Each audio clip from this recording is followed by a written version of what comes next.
The call came on a Sunday morning, the kind of day that should have been quiet. I was still in my pajamas, coffee half finished, when my phone lit up with my mother's name. Her voice didn't carry the usual softness. It was sharp, strained, already loaded with expectation. "Your brother's in trouble," she said before I could even say hello. I asked what kind of trouble, but she didn't hesitate. "Gambling. He owes people money. They've been coming to the house. We can't sleep." Her tone wasn't pleading, it was commanding. "You have savings," she said. "You can help us." For a second, I thought she was joking. My savings were all I had. Years of late nights, skipped vacations, and quiet discipline. I told her no, not until I understood what was happening. But she didn't listen. "Evan's your brother," she snapped. "Family helps family." Her voice cracked slightly, and I could almost picture her sitting at the kitchen table, hand over her forehead, playing the part of the suffering mother. I told her I'd think about it, that I couldn't just hand over money like that. She sighed heavily, the way she always did when I didn't fall in line. "We didn't raise you to be selfish," she said. "You've always had everything handed to you, and now, when your brother needs you, you turn away." Her words hit hard, familiar and rehearsed. I'd heard versions of that guilt my whole life. I asked her how much he owed. The silence that followed was louder than any answer. Then she said, "A lot. Enough that they're threatening to come back." I could hear my father in the background, his low, angry mumbling, and then Evan's voice. Defensive, desperate. I wanted to feel sorry for him, but all I felt was the slow tightening of dread. I told her I couldn't do it, not this time. My voice trembled when I said no, but it was the truth. She didn't argue anymore. She just went quiet. That silence was worse than shouting. Before hanging up, she said something I'll never forget. "If you won't help, don't expect us to protect you when this gets worse." When the line went dead, I just sat there, phone still in my hand, the coffee now cold. My hands were shaking so badly I had to set the mug down before it slipped. I tried to convince myself that it was over, that saying no would make them back off. But deep down, I knew better. My mother's voice wasn't one of request. It was of certainty. That night, lying awake, I kept replaying the call in my head. The words didn't sound like a plea anymore. They sounded like a warning, and when I finally drifted to sleep, one thought followed me into the dark. They weren't asking for help. They were planning something far worse. 2 days passed, and I almost convinced myself the call had been a bad dream. I went to work, smiled when I had to, and ignored the heaviness sitting in my chest. But that illusion shattered when I heard the knock on my door. 3 sharp taps, the kind my father used when he didn't plan to wait long. When I opened it, they were all there. My mother, her face painted with calm she didn't feel. My father, arms crossed, eyes already hardened. And behind them, Evan, pale, jittery, like a ghost who hadn't slept in days. My mother didn't wait for an invitation. She brushed past me, scanning the apartment as if she were checking for excuses. "You look tired," she said softly, pretending to care. My father followed, slower, quieter, the kind of quiet that felt dangerous. I stood near the doorway, unsure whether to speak or just let them finish whatever performance they'd rehearsed. Evan wouldn't meet my eyes.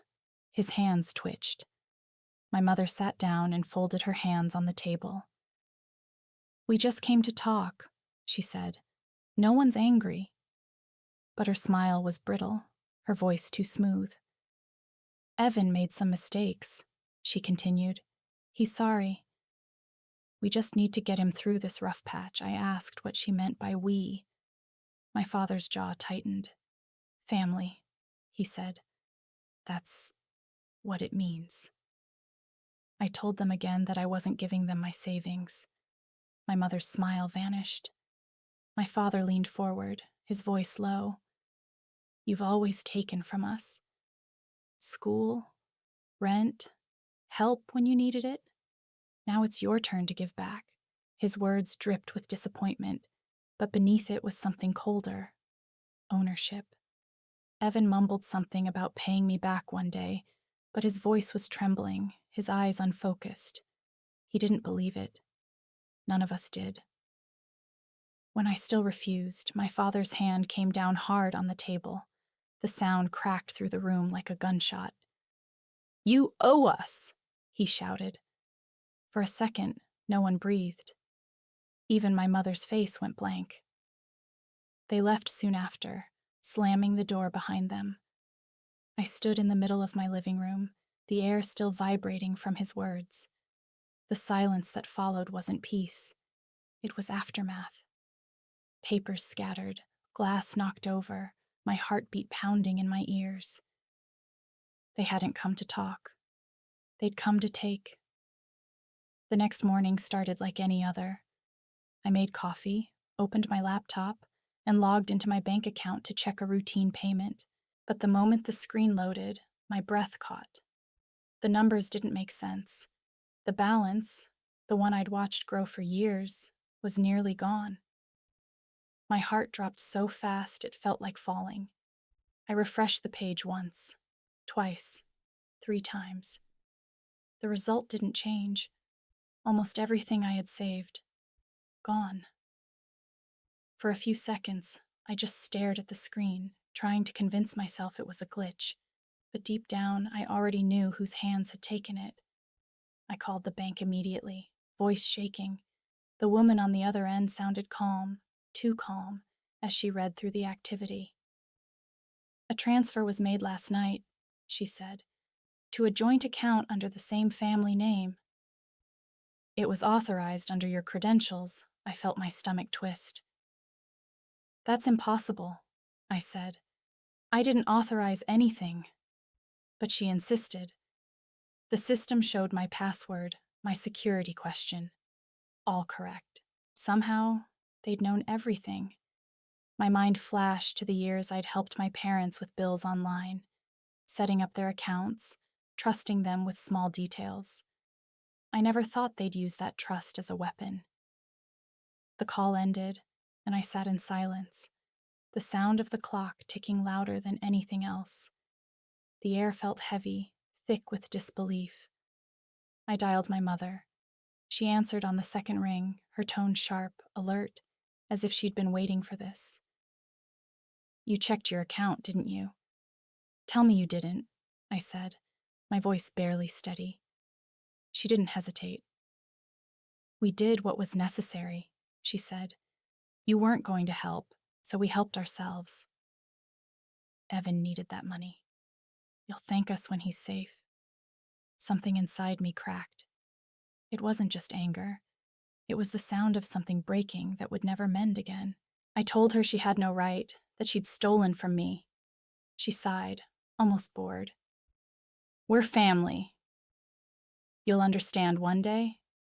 The line went dead. I stood there staring at my reflection in the dark screen of my laptop. A stranger's face, pale and trembling. That was the moment I knew I wasn't their daughter anymore. I was just another account to drain. I thought the worst was over after the money was gone. I told myself they'd pay the debt, that the collectors would disappear, and I could finally move on. But I was wrong. It happened 3 days later, right in the middle of my shift. I was helping a customer when a man in a dark coat walked in. He wasn't loud or threatening, just calm, too calm. His presence shifted the air around him. When our eyes met, he smiled in a way that made my stomach twist. He waited until the counter was clear before stepping closer. You're Evan's sister, he said, his voice smooth, almost kind. Name's Kane. He said it like it should mean something to me. We've been patient, but your brother's balance is still outstanding. My throat went dry. I told him I didn't know anything, that my parents had already handled it. He nodded slowly, tapping his fingers on the counter. That's what he said too. But the money never made it to us. Funny, isn't it? Money leaves one account and never arrives at another. His words felt like needles. Polite, deliberate, dangerous. I swallowed hard and said I'd already lost everything. My savings, my peace, my trust. All gone. He tilted his head, studying me, then smiled again. Then maybe your brother should start praying, he said softly. He slid a small card across the counter. No logo, no address, just a number written in ink. Tell him to call before the weekends, or someone else will. When he left, I realized my hands were shaking. My coworker asked if I was okay, but I couldn't answer. I just stared at the door he'd walked through, my pulse still racing. That night, I sat awake, replaying his words. The debt wasn't gone. The money hadn't saved anyone. My family had dragged me into something darker than I could have imagined, and whether I liked it or not, I was already part of it. It was almost midnight when I heard the knock. Soft at first, then desperate. I opened the door to find Evan standing there, pale, shaking, smelling like smoke and sweat. His eyes were red, his hands trembling as he shoved them into his pockets. "Can I come in?" he asked, his voice small, almost childlike. I didn't answer. I just stepped aside. He walked in and stood near the window, staring at the floor like he was waiting for permission to breathe. For a moment, neither of us spoke. Then he said, "They told you, didn't they?" I didn't respond. The silence must have felt like permission because he kept talking. "I screwed up," he said, his voice cracking. "I was gonna fix it, I swear." I just needed one more win. I felt the air leave my lungs. "One more win?" I asked quietly. "What does that mean, Evan?" He looked up, his face streaked with tears. "I didn't pay them back," he said. "The money Mom took, I used it to gamble again. I thought I could double it, get us out of this." For a few seconds, I couldn't move. I just stood there, feeling something in me freeze. You lost everything," I whispered. He nodded, crying harder now. "I didn't mean for it to go this far," he said. "Mom and Dad thought they could help me fix it before you found out. They said you'd hate us if you knew." I stared at him, and all I could think was how calm he sounded when he said us, as if my parents stealing my money and his gambling addiction were the same sin. My hands were shaking so badly I had to grip the counter. "Do they know you're here?" I asked. He shook his head. "No. They think I'm at a friend's." While he talked, I slipped my phone onto the table, screen down, recording every word. His confession spilled out in pieces. The bets, the threats, the lies. When he finally stopped, there was nothing left but the sound of him crying softly, the kind of crying that comes from someone who knows they've run out of chances. When he left, I locked the door behind him and sank to the floor. My phone buzzed with the saved recording. I pressed play. Then again, and again. Each time, his voice sounded smaller, my heart colder. By the third replay, I wasn't crying anymore. I knew exactly what I was going to do. I didn't sleep after Evan left. I sat in the dim light of my kitchen, the recording still echoing in my head. Every word, every excuse, every lie. By morning, I wasn't crying anymore. I was calm, the kind of calm that feels like the eye of a storm. I made a list in my notebook, one small step after another. No emotion, no hesitation. I started by saving everything. Screenshots, call logs, text messages. Every lie had a timestamp. Every excuse, a digital fingerprint. Then I printed the bank transfers and highlighted my name, the forged authorization, the exact time the money left my account. Seeing it in ink made it real, but it also made it mine to control. Next, I called the bank's fraud department. My voice was steady, polite. I said I was collecting documents for a lawyer just in case. They didn't ask questions, just promised to forward copies of the records I requested. By the end of the week, I had a folder thick with proof. Every detail, every betrayal, neatly filed. Meanwhile, I played my role. I answered my mother's calls again, let her think the storm had passed. She sounded almost relieved, her voice syrupy and soft. "My sweet girl," she called me, as if affection could erase what she'd done. My father even joked one evening when I visited, saying, "Family sticks together when things get tough." He laughed, but it didn't reach his eyes. I smiled too, pouring myself a drink, pretending to join in the warmth. But while they talked, my phone camera sat quietly on the table, recording. Every word they spoke, every false smile, every lie layered over guilt. They had no idea the walls were closing in, not from anger, but from preparation. The pain that used to keep me up at night had turned into focus. Betrayal had become energy. When I drove home that night, I rolled down the window and let the cold air fill the car. For the first time in weeks, I felt clear. They'd taken my savings, my trust, my peace.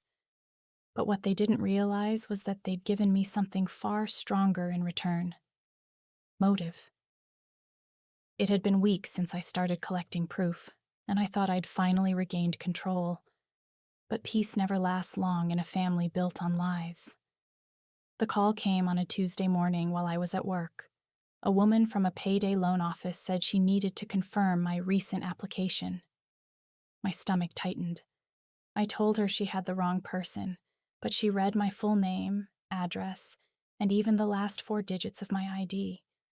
My voice barely held steady as I asked how much the loan was for. When she told me the number, I felt the room tilt. Evan had done it again, only this time, he'd done it under my name. I hung up and checked my credit report. It was already damaged, red flags blinking beside transactions I'd never made. My hands shook so hard I could barely hold the mouse. All the calm I'd built over the past few weeks disappeared in an instant. I grabbed my keys and drove straight to my parents' house. By the time I pulled into their driveway, I was trembling, not from fear, but from fury. My mother opened the door, her face lighting up for a second before she saw mine. "What happened?" she asked. I didn't answer. I pushed past her into the living room. My father looked up from his chair, confused. Evan wasn't there, but I could hear music playing faintly upstairs. I told them about the call, about the loan, about my name being used. My father frowned, already defensive. "I'm sure it's just a mix-up," he said. My mother's eyes darted to the stairs. "He wouldn't do that," she whispered, but her voice wavered. "Not again." I shouted then, louder than I'd ever spoken to them. "He did! He's ruined my credit, and you let him do it. You protected him." My father stood up fast, his face red. "Watch your tone," he said. "You're still our daughter." I laughed, bitter and cold. "No," I said. "You stopped being my parents when you stole from me." My mother started crying, saying I didn't understand, that family takes care of each other. But the lie was too heavy now. I told them I'd reported the fraud, that the bank was investigating, and that the authorities would be in touch. My mother's face drained of color. My father clenched his fists and said, "You'll regret this. You're cutting yourself off from this family." I met his eyes and said quietly, "You already did that for me." Then I turned and walked out. My mother followed me to the porch, crying, begging, her voice breaking into the night. I didn't look back. I just kept walking, leaving their voices behind like ghosts that no longer had power. The days that followed felt like living inside a storm made of paper, Reports, statements, documents stacking higher every morning. The investigation began quietly, almost politely. Bank officers called first, their voices measured and detached as they verified every detail. They wanted proof, and I gave them all of it: transfer logs, screenshots, messages. But it was the recording that changed everything. When the officer listened to Evan's trembling confession, I saw the shift in his expression. My brother's voice was enough, but then came my mother's, calm and unapologetic, admitting the transfer. That was the moment I knew the facade wouldn't hold much longer. The police followed next, not with handcuffs or sirens, but with endless questions. They visited my parents' house, asked about the accounts, the signatures, the authorization. My father tried to bluff his way through it, insisting there was a misunderstanding, that it was all a family mix-up. My mother cried, playing the victim as easily as she'd once played the matriarch. But the investigators weren't fooled. They'd seen too many stories like ours: the desperate son, the enabling parents, the one who refused to stay quiet. Every lie they told only made the truth clearer. Word spread faster than any official report. Neighbors who used to wave stopped making eye contact. My parents' church friends pulled away, their pity sharp and cold. Even Evan's old gambling friends vanished, leaving him to deal with the wreckage alone. Then one morning, he disappeared. His phone went straight to voicemail, his apartment was empty, and no one had seen him in days. My parents panicked, calling everyone, leaving voicemails between sobs. But I didn't call him. I didn't need to. Evan had always been running, from debt, from guilt, from himself. The town that once admired my parents now whispered their names like a warning. The same people who used to envy their picture-perfect family now pitied them. Their pride, their reputation, everything they'd built on the illusion of control. Gone. And as I watched it all unfold from a distance, I felt something I hadn't felt in a long time. Balance. The shame they tried to bury me under had finally come home to them. It was late evening when I heard the knock. Heavy, deliberate, the kind that carried weight. For a second, I thought it was another officer, maybe another round of questions about the case. But when I opened the door, the air shifted. Kane stood there, calm as ever, his dark coat dusted with rain. He didn't smile this time. He didn't need to. His presence alone said enough. "Evening," he said quietly. "You've been busy." His tone wasn't accusing, just observant, like he already knew everything that had happened. I stepped aside, letting him in without thinking. The smell of rain and cigarette smoke followed him as he walked past me, his eyes sweeping across the room. He turned to face me. "I'm not here for money," he said. "That ship's sailed." "I'm looking for your brother." I told him I hadn't seen Evan in weeks, that he'd vanished after the investigation started. Kane watched me closely, his expression unreadable. "You don't strike me as a liar," he said after a moment. "But you should know, people like your brother don't disappear." "They just run out of luck." I folded my arms, meeting his gaze. "If you find him," I said quietly, "I don't want to know." He studied me for a long moment, his eyes softer than I expected. Then he nodded once. "You're smarter than your family," he said. "Don't let them drag you down with them." He walked to the door, paused, and looked back one last time. "You did what you had to," he said. "Don't feel guilty for surviving." Then he was gone. I stood there long after he left, the echo of his words sinking in. The apartment felt too quiet, the kind of quiet that comes right before something breaks. For the first time, I realized Kane wasn't a villain in this story. He was just another man cleaning up the mess my family had made. The next morning, I got the news. Evan had been arrested. Possession, fraud, resisting arrest. I stared at the headline until the letters blurred. It wasn't relief I felt, not even sadness, just the strange, bitter irony of knowing my brother had finally been caught. Not by Cain, not by me, but by his own choices. The courtroom smelled like old paper and fear. Rows of gray suits lined the benches, their murmurs blending into a low, restless hum. Cameras weren't allowed, but the stares were worse. Neighbors, acquaintances, people who had once smiled at my parents in grocery store aisles, now watching like spectators at a slow disaster. My parents sat side by side at the defense table, pale and small under the fluorescent lights. My mother's hands twisted a tissue until it tore. My father stared straight ahead, jaw tight, pretending to be the victim of some cruel misunderstanding. The hearings blurred together. Lawyers argued, papers shuffled, voices rose and fell like waves. My parents' attorney painted them as concerned parents acting under emotional distress. He called Evan's addiction a sickness, said they'd been misguided by love.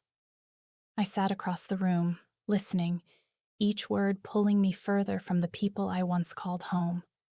When my turn came to testify, the room grew quiet. My heart pounded so hard I could hear it in my ears, but my voice stayed steady. I told them what happened: the stolen money, the forged transfer, the calls, the threats. Then I handed over the evidence, printed statements, texts, the recordings. When they played the audio, my mother's voice filled the courtroom. Her tone was calm, even casual, as she justified what they'd done. I watched her shoulders stiffen as she heard herself. My father's eyes flickered with something that looked like shame, but only for a second. Evan sat behind them, slouched, his hands cuffed, his expression empty. Every word I spoke felt like a blade cutting through years of silence. Each truth a piece of me I was reclaiming. The judge asked questions. I answered simply. No anger, no tears, just facts. The same people who once dismissed me as dramatic now listened like every word mattered. When the verdict finally came, time slowed. Probation for my parents, restitution to be paid in full, and for Evan, 2 years in prison. My mother gasped softly, her hand flying to her mouth. My father stared at the floor, his shoulders finally sagging. As they led Evan away, he turned once toward me, eyes hollow, like he wanted to speak but had forgotten how. My mother looked at me too, a silent plea for forgiveness lingering behind her tears. I didn't look away. Months passed like a slow exhale after years of holding my breath. The chaos faded, replaced by a silence that no longer felt threatening, just empty, clean. The house I grew up in was the first thing to go. A real estate listing, a quick sale, a memory erased. I drove past it once, out of habit. The garden was overgrown, the curtains drawn, the paint peeling where my father's pride used to shine. It looked smaller than I remembered, like even the walls were tired of keeping secrets. My parents moved into a small apartment across town. No one visited. No one called. Their voices, once booming and absolute, had softened into something fragile. My mother sent a card once, a photograph of flowers with no message inside, just her name scrawled at the bottom. My father didn't reach out at all. I think silence was the only apology they could manage. Evan started writing from prison. Letters came every few weeks, each one neatly folded, written in the same shaky handwriting I'd seen on his childhood homework. He apologized for everything: the money, the lies, the shame. He wrote about therapy, about trying to be better, about missing our old lives. Sometimes I opened the letters, sometimes I didn't. But I never wrote back. I'd spent years being the one who responded, the one who tried to fix what others broke. I wasn't that person anymore. My own life began quietly. I moved into a small studio, one room, one key, one life that was finally mine. I started a new job, made new routines, learned the strange comfort of being alone. Mornings were slow, steady, honest. Evenings were peaceful. I no longer jumped at the sound of my phone or braced for bad news. And yet, some nights, when the city went still and my mind wandered, I could still hear her voice, my mother's words from that first call. "You'll thank us one day." They used to haunt me. Now they only remind me how wrong she was. Gratitude isn't owed to those who hurt you. It's earned by those who stand beside you. And for the first time in my life, I was standing alone, steady, unafraid, and finally free. It's been a year since the trial ended, but it feels like a lifetime has passed. The noise, the shame, the tension that used to cling to every breath, all of it has settled into quiet memory. I live differently now. My mornings start with light spilling through the window instead of anxiety tightening my chest. I brew my coffee, sit by the same small desk where I once cried over bank statements, and I write. Not for anyone else, not for pity, just for myself. I've started recording this story, speaking it out loud into the camera. My voice doesn't shake anymore. I tell it exactly as it happened, not to expose, not to blame, but to release the weight that's lived in me for too long. Each word feels like reclaiming a piece of the person I used to be before they tried to break me. This isn't revenge, it's release. I rebuilt my savings from scratch, dollar by dollar, the same way I rebuilt my sense of self. It's slower this time, but steadier. Every transfer, every deposit feels like a promise I'm keeping with myself, that no one will ever touch what's mine again. My strength came back too, quietly, not with loud victories, but with the peace of knowing I survived. Sometimes, I open the drawer beside my desk and look at the old court file. It's locked, but the key hangs where I can always see it. Inside are the documents, the statements, the recordings, the evidence that once tore my family apart. I don't keep it out of bitterness. I keep it because it's proof that I made it through. Proof that I didn't let them rewrite my story. When I look at my reflection now, I see someone different. Not harder, just truer. The woman in the mirror doesn't apologize for saying no, doesn't carry guilt for walking away. She's the version of me they never saw coming, the one who refused to be sacrificed for someone else's sins. I lean closer, whispering softly to my reflection, letting the words settle in the air. Some debts don't deserve to be paid. The camera light fades, and the room goes quiet. But the silence isn't empty anymore. It's peace, earned, kept, and finally mine.